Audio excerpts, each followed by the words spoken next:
Assalamualaikum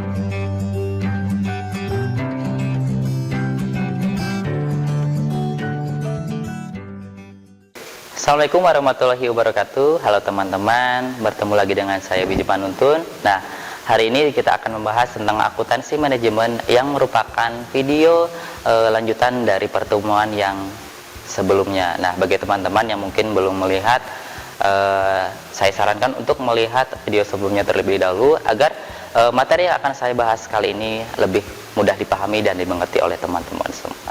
Nah, teman-teman, pada kesempatan kali ini kita akan belajar tentang akuntansi manajemen, di mana di dalamnya terdapat beberapa poin yang akan dibahas. Seperti yang pertama ada ketidakpastian dan analisis resiko, kemudian yang kedua ada analisis biaya dalam pengambilan keputusan jangka panjang, dan yang terakhir adalah tentang penyusunan cash flow. Mari kita bahas.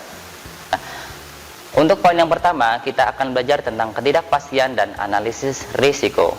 Risiko merupakan kemungkinan terjadinya suatu kerugian yang tidak diduga atau tidak diinginkan. Jadi, ketidakpastian atau kemungkinan terjadinya sesuatu yang apabila terjadinya akan mengakibatkan sebuah kerugian. Nah, risiko itu sendiri adalah hal yang tidak akan pernah dapat dihindari pada suatu kegiatan atau aktivitas yang dilakukan manusia, termasuk aktivitas proyek pembangunan dan proyek konstruksi. Karena dalam setiap kegiatan, seperti kegiatan konstruksi, pasti ada berbagai ketidakpastian atau uncertainty. Nah, faktor ketidakpastian inilah yang akhirnya menyebabkan timbulnya risiko pada suatu kegiatan. Nah, teman-teman, ada beberapa macam risiko yang dilihat dari berbagai aspek. Seperti yang pertama, ada aspek berdasarkan sifat. Di dalam aspek berdasarkan sifat, risiko dibagi menjadi dua. Yang pertama adalah risiko spekulatif atau speculative risk, yaitu risiko yang memang sengaja diadakan agar di lain pihak dapat diharapkan hal-hal yang menguntungkan. Seperti misal contohnya, risiko yang disebabkan oleh hutang piutang, kemudian membangun proyek, serta menjual suatu produk. Kemudian yang kedua adalah tentang risiko murni atau pure risk, yaitu risiko yang tidak sengaja, seperti misalkan kebakaran, perampokan, dan pencurian. Kemudian berikutnya di dalam aspek berdasarkan dapat tidaknya dialihkan. Nah, risiko yang dapat dialihkan yaitu risiko yang dapat dipertanggungjawabkan sebagai objek yang terkena risiko kepada pihak asuransi dengan membayar sejumlah premi. Kemudian yang kedua ada risiko yang tidak dapat dialihkan, yaitu semua risiko yang termasuk dalam risiko spekulatif yang tidak dapat dipertanggungkan kepada pihak asuransi. Kemudian yang ketiga, berdasarkan asal timbulnya risiko itu sendiri. Nah, berdasarkan asal timbulnya dibagi menjadi dua. Yang pertama ada risiko internal, kemudian ada risiko eksternal. Nah, risiko internal itu adalah risiko yang berasal dalam suatu perusahaan. Misalnya, risiko kerusakan peralatan kerja akibat kesalahan operasi. Kemudian risiko mismanagement, risiko kecelakaan kerja. Kemudian ada risiko eksternal, yaitu risiko yang berasal dari luar perusahaan. Misalnya ada pencurian, penipuan, fluktuasi harga yang selalu berubah, dan perubahan suatu politik di suatu tempat. Nah, selain macam-macam risiko tersebut, ada 4 macam risiko menurut Friesman, Hoyt, dan Gustafson pada tahun 2001, yaitu risiko statis, dinamis, objektif, dan risiko subjektif. Selanjutnya, kita akan belajar tentang identifikasi dan analisis risiko. Nah, teman-teman, pada tahap pertama pada manajemen risiko, yaitu tahap identifikasi risiko yang merupakan proses secara sistematis dan terus-menerus dilakukan untuk mengidentifikasikan kemungkinan timbulnya risiko, timbulnya kerugian terhadap suatu kekayaan, hutang, maupun personil suatu perusahaan. Nah, ada beberapa teknik yang dapat digunakan dalam proses identifikasi risiko tersebut. Seperti yang pertama ada brainstorming, kemudian ada questionnaire, kemudian ada industry benchmarking, yang keempat ada scenario analysis, kemudian ada risk assessment workshop, kemudian ada incident investigation, ada auditing, inspection, dan checklist. Selanjutnya ada beberapa cara pelaksanaan identifikasi risiko secara nyata yang dapat dilakukan. Dengan yang pertama, kita membuat daftar bisnis yang dapat menimbulkan kerugian, kemudian membuat checklist potensial, kemudian membuat klasifikasi tentang suatu kerugian. Nah, setelah proses mengidentifikasi dan menganalisis risiko-risiko yang mungkin akan terjadi, kontraktor akan mulai memformulasikan penanganan risiko yang tepat. Adapun beberapa 5 strategi alternatif yang dapat digunakan untuk menangani risiko tersebut, seperti misalnya yang jelas kita akan menghindari risiko, kemudian mencegah risiko, kemudian merestensi risiko, mentransfer risiko, dan yang kelima adalah cara yang paling aman, yaitu asuransi. Nah, di era globalisasi ini, di mana persaingan di antara perusahaan-perusahaan yang ada semakin ketat, dan untuk dapat tumbuh juga berkembang, perusahaan harus ditunjang dengan laba yang diperoleh dari usahanya. Untuk perusahaan yang profit oriented, tujuan dari perusahaan itu sendiri adalah meningkatkan laba untuk dapat menjaga kelangsungan hidup perusahaan itu sendiri. Nah, pihak internal perusahaan melakukan perencanaan, pengendalian, pengambilan keputusan yang sering memberikan keuntungan yang besar, serta memiliki kemampuan bersaing di pasar. Nah, salah satu dalam mengambil keputusan menerima atau menolak pesanan khusus yaitu special order decision, yaitu di mana keadaan perusahaan harus mengambil keputusan antara menerima atau menolak sebuah pesanan khusus. Pesanan khusus yang ditawarkan oleh pelanggan di bawah harga jual produk, namun menarik lagi perusahaan karena perusahaan masih memiliki kapasitas mesin yang menganggur untuk digunakan.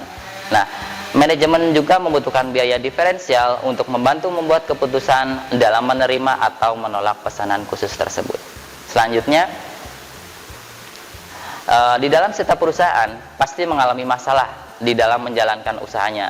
Nah, pengambilan keputusan berarti memilih dan menetapkan suatu alternatif yang paling tepat dari berbagai alternatif yang akan dipilih. Tujuannya itu sendiri adalah memilih strategi alternatif sehingga keunggulan bersaing jangka panjang dapat tercapai. Nah, dalam penyusunan perencanaan ataupun pengambilan suatu keputusan, seseorang manajer memerlukan informasi-informasi yang relevan untuk meminimalisir resiko yang mungkin timbul dari perencanaan atau keputusan yang telah dibuat tersebut. Kemudian selanjutnya kita akan belajar tentang penyusunan cash flow. Apa sih itu cash flow? Nah, cash flow itu sendiri merupakan laporan keuangan yang berisi tentang informasi penerimaan dan pengeluaran cash dalam sebuah perusahaan pada periode waktu tertentu. Karenanya, laporan keuangan arus kas dapat digunakan untuk melacak pemasukan dan pengeluaran dari seluruh kegiatan di dalam suatu perusahaan. Nah, sebagai pelaku usaha atau profesional, kita perlu memahami pengetahuan dasar terkait pengelolaan keuangan, termasuk cara kerja arus kas secara lebih komprehensif. Nah, kemampuan tersebut dibutuhkan untuk mengembangkan usaha lebih baik ke depan. Nah, laporan arus kas atau cash flow memiliki 3 aktivitas yang dapat digunakan. Di antaranya yang pertama ada aktivitas operasi atau operating activities. Aktivitas operasi merupakan laporan arus kas yang terdiri dari kegiatan operasional perusahaan.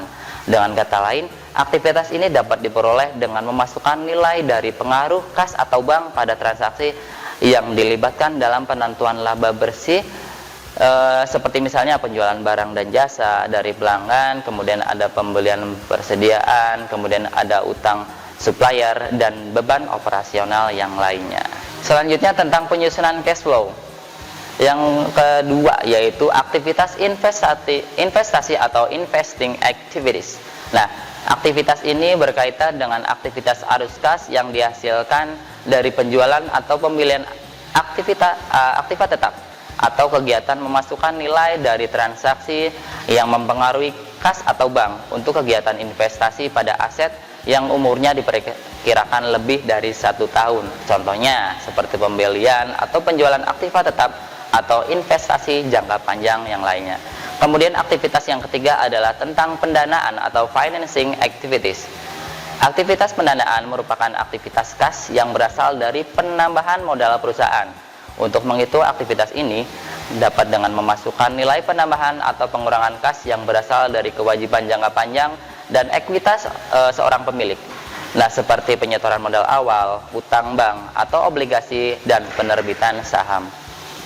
Kemudian kita akan belajar tentang metode arus kas atau cash flow. Nah, ada beberapa metode, diantaranya 2 metode yang dapat digunakan. Yang pertama adalah metode langsung atau direct cash flow. Metode langsung merupakan metode membuat laporan arus kas dengan mengelompokkan kegiatan operasi dalam berbagai kategori. Nah, kemudian kita dapat memilih untuk melakukan pemeriksaan silang antara buku kas bank, rekening koran, serta buku kas kecil. Kemudian ada metode tidak langsung atau indirect cash flow. Metode ini memusatkan perhatian pada perbedaan antara laba bersih dan arus kas dari aktivitas operasi yang menunjukkan hubungan antara laporan keuangan laba rugi, neraca, serta arus kas itu sendiri.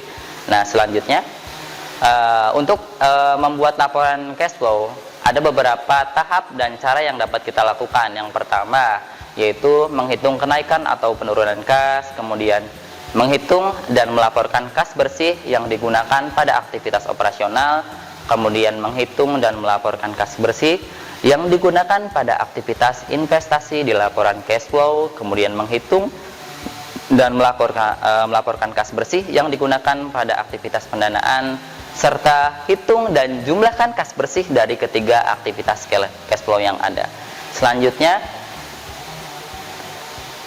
teman-teman, setelah kita membahas dan mempelajari akuntansi manajemen yang merupakan lanjutan dari video sebelumnya, dapat kita simpulkan bahwa ilmu akuntansi manajemen sangat diperlukan dalam suatu perusahaan, di mana adanya ketidakpastian sesuatu yang akan terjadi di masa yang akan datang, dan apakah akan sesuai dengan prediksi dan harapan yang dilihat setelah menganalisis masalah-masalah yang terjadi dalam perusahaan dari segi biaya dan arus kas perusahaan, sehingga dapat menggunakan alternatif perencanaan yang terbaik dengan menyusun anggaran yang tepat, sehingga perusahaan akan dapat terus berkembang dengan profit yang diharapkan dan tujuan dari perusahaan itu sendiri pun akan tercapai. Nah, sekian teman-teman yang dapat saya terangkan untuk hari ini, semoga bermanfaat. Sampai jumpa kembali. Assalamualaikum warahmatullahi wabarakatuh. Kunjungi sosial media lainnya seperti website kami di pkbmalkata.com, Facebook PKB Malkata Mananjaya, Instagram PKB Malkata _official. Dan terima kasih telah klik video ini. Jangan lupa like, comment, share, and subscribe untuk menunjukkan dukungan kamu terhadap channel ini. Enjoy the video PKB Malkata.